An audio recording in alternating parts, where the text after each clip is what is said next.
krásne, tichočko tu je. Tichučko, tu je veľmi dobre bývať. Bo hore tam sú už len vinohrady, tam ako stojí tá byta, čo tam chodia. Akože stáť kamióny, ale však dá sa vyňať a dá sa urobiť, no ale to už... To už bude musieť byť prepis aj v katastri. Presne, to už ako, to už doby.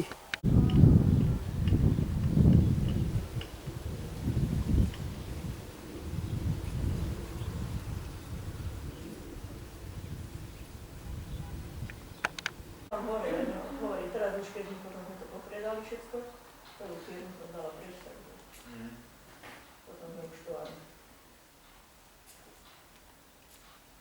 Ono ako nie je to tak, vyzerá to také neudržiavané, ale hovorím.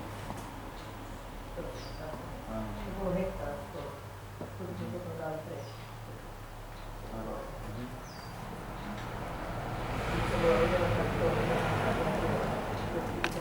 Tak som nechcela, aby keď mali na pláne odísť, lebo ona chcela ísť do Čížiaku. To boli známi vaši? Nie, to boli takí mladí, čo tu boli v nájme. Ale to je elektrika, voda, všetko je tu dole. Lebo starý, to nebolo ani voda, ani nič.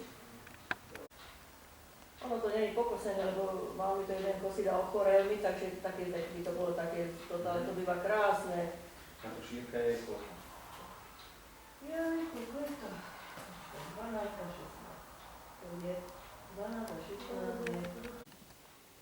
Ten dom aj s pozemkom mal hodnotu. Klesli ceny nehnuteľnosti. No hej, však to hovorím. A toto už je po rekonštrukcii. Vy ste jaká realitka? Revideo. My sme vlastne jediná realitka zatiaľ.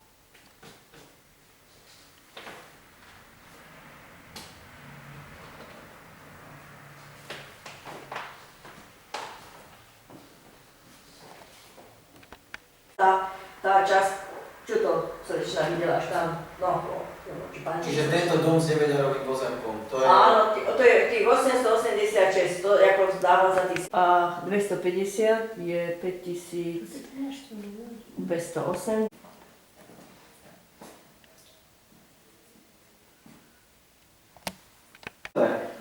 Celé to má 886, 886 m2, 8 árov aj 808, tak